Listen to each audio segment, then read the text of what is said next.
বাজার থেকে যখন কলা কিনে আনা হয় সব কলাগুলোই শেষ হয়ে যায়।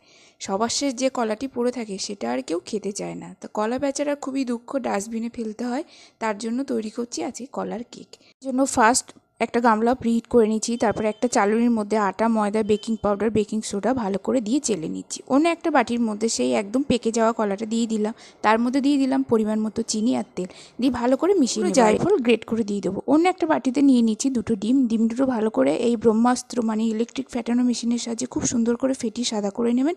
এবার একসাথে আটা, ময়দা আর কলার যে মিশ্রণটা আছে সেটা দিয়ে দেবো। সেটা আমি দুবারে দেবো। ভ্যানিলা এসেন্স দেবো, দিয়ে ভালো করে কাট অ্যান্ড ফোল্ড করে মিশিয়ে নিয়ে এই বাটির মধ্যে অল্প অল্প করে ব্যাটার ঢেলে দিচ্ছি। আপনাদের কাছে কাগজে বাটি থাকলে তাতে দেবেন, স্টিলের বাটি থাকলে তাতে দেবেন। করে ব্যাটার ভরা বাটিগুলো প্রিহিট করা গামলার মধ্যে দিয়ে ঢাকনা চাপা দিয়ে 40 মিনিট রাখুন। 40 মিনিট পরে দেখবেন একটাও কেক আপনার কাছে থাকবে না। যারা এই কলাটা খেতেই চাইছিল না তারা এই কেকগুলো খেয়ে একেবারে ফিনিশ করে দেবে। তো